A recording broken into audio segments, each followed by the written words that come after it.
Hi everybody, Catfish Jones here. It is a glorious day, the first of spring. Spring has sprung, and I am springing. No, it's a gorgeous day out here, lots of sun, but it was very cool this morning, and so it could only warm up from there. And it did manage to get into the upper 50s. Which is plenty warm. Plenty warm. Maybe I won't be having my windows down all the way, but it is still plenty warm. Doing a little bit of aviating, navigating, and communicating here on Car Talk with Catfish. And really, the only thing I wanted to talk about was how gorgeous this day is. The rest of the week looks to be just the same, warming up a little bit. Maybe a little cloud cover here and there, but for the most part, nice, nice, nice. I'm crossing my fingers for some decent enough temperatures tomorrow to be able to do a vlog outdoors. No guarantees. No one knows what tomorrow holds, but I am hoping, wishing and hoping for a little bit of nice temperature. And then on Thursday is 1 year since I began my vlog, the CFJ vlog, which I do every Wednesday. A little bit of talking and an original song, which means I should be about to number 52 on the originals. Have a good one in plan. And I strummed it a little bit and I was like, man, that's been forever since I played that, but I really enjoy it. Kind of intimidated to drag it back out and look at it, but as soon as I got it open, I had to struggle at a couple of lines and remembered them. Now it's a matter of how do I actually present this? Should I don't know, maybe plug in the electric and do it on the electric? It was written for acoustic, big and jangly and open strings, and maybe I could get away with doing it on the acoustic. If I do it outdoors, it will absolutely be on the acoustic. It's not very much of a mandolin song, so I think I can eliminate the mandolin as an option.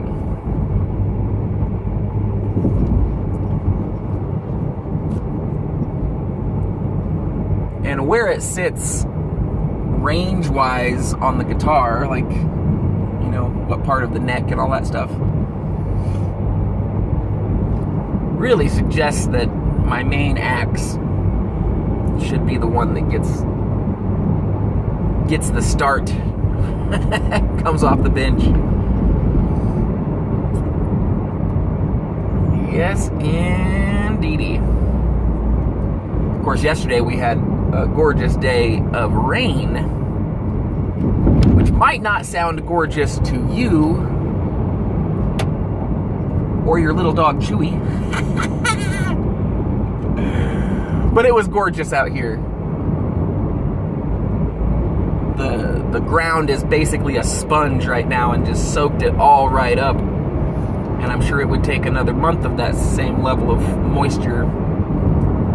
First real measurable moisture in maybe half a year. Got a little speck here and there and this and that, but really good to get some moisture. The first spring rain the day before spring. The last of the winter moisture. Though it doesn't feel like winter anymore. I have some great ideas for adventures once the weather gets ready to allow outdoorsiness. Some of them very close, as Timber Drifter would call them, micro adventures. Adventures less than a mile away from your home. And I'm lucky because there are some really cool things less than a mile from my home. And I can't wait to show you. And farther away, there's some other great things, you know, in my area of Kansas, as well as in Kansas generally. And these aren't spots that other people have missed. There's other good videos out there on the YouTube, but none featuring your very own host, Catfish Jones. So we need some. I would say we need some. So keep an eye out for some of that. We're talking Monument Rock. We're talking Coronado Heights. We're talking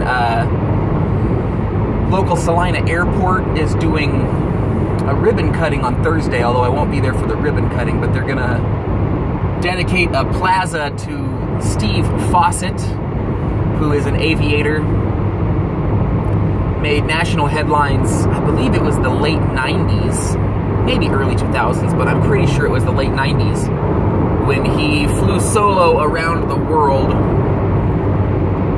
without refueling. You might remember the airplane designed by Burt Rutan, who then went on to design the space plane for Virgin Galactic, the space company, flight company. And Steve Fawcett himself passed on while scouting his next adventure. They were in a plane, and sometimes when something goes wrong and you're in a plane, there's no correcting. There's no like pull over to the side and see what happens and pour some water on it. You don't get an engine warning light that you can just let go for a week or so. Maybe it'll go away. No, sadly, he did not get to do that adventure he was scouting for. And sometimes scouting is part of the adventure. And maybe, just maybe, the only part of the adventure, based on circumstances.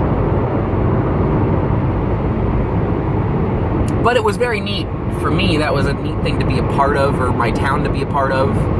And I remember, I don't think I got to see it take off, but I remember seeing it come back and land after it did its whole circumnavigation, if you will.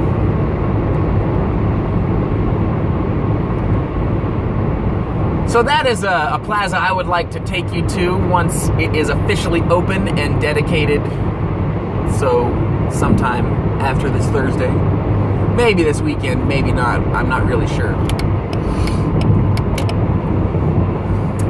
And some other things. I don't want to show my whole hand, but certainly some other adventures out here. Maybe a pipe walk here or there with the weather tending towards better. Maybe a little more car talk as the week goes. I know that first week I did car talk, I did 3 or 4 of them that week. Since then, I've only done 1 or 2 a week, which is a little more regular pace for me. But I'm enjoying them. I think you guys tend to enjoy them. I get some great comments, some great feedback. Look at that tiny little puppy. Tiny puppy. Otherwise, I've got some great tiny paintings planned. I've been studying Fauvism and really enjoying a lot of the paintings I'm seeing from that movement.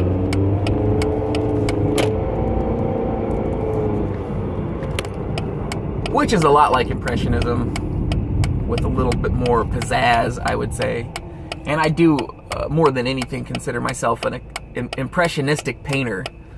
But the more I look, the more my stuff does already resemble Fauvism. So maybe I should consider myself a Fauvist painter. Really though, I'm just a painter. I paint what I paint as well as I can. Not by any means picture realism, photorealism, but certainly enough to communicate an image, successfully communicate an image. Successful communication is the key. If I smear some paint around on a tiny canvas and you can recognize it as something, why, I consider that to be a successful painting, successful communication via the artistic medium. And I've got some larger paintings planned out as well. I just need to take the time to paint them. And then we get into framing, which I have had some wonderful ideas, and I just need to take the time to build them, which will be fun as well. I spoke to my grandfather a little bit about some plans and some ideas, and we came up with a very repeatable blueprint for... Oh, there it goes, every time. I really do not like this phone. It's hard to grab, it's slicker than anything, and not the most usable tool. It does, however, record, which is better than the phone, or the camera on my phone. It does some things maybe a little better. This one doesn't have an external SD card, so what it is, space-wise, is what it is. And not a lot of other things that... It could probably go live off of my Wi-Fi here at home, but I have other options, so it doesn't really serve that purpose. It's just a tool. Just a tool. Well, I'm going to wrap it up here. Catfish Jones doing Car Talk with Catfish. It was a wonderful ride home, this first Car Talk of spring. The birds are chirping. They are loving this oncoming season. And I can't wait to be a part of it. So look for me tomorrow morning with a CFJ vlog. After that with some randomness. And if nothing else, at least a tiny painting on Sunday. Until then, I hope you guys are well. And I'm going to keep thinking, heck, maybe next time I'll even think of an ending. Until then, cheers. We'll see you guys.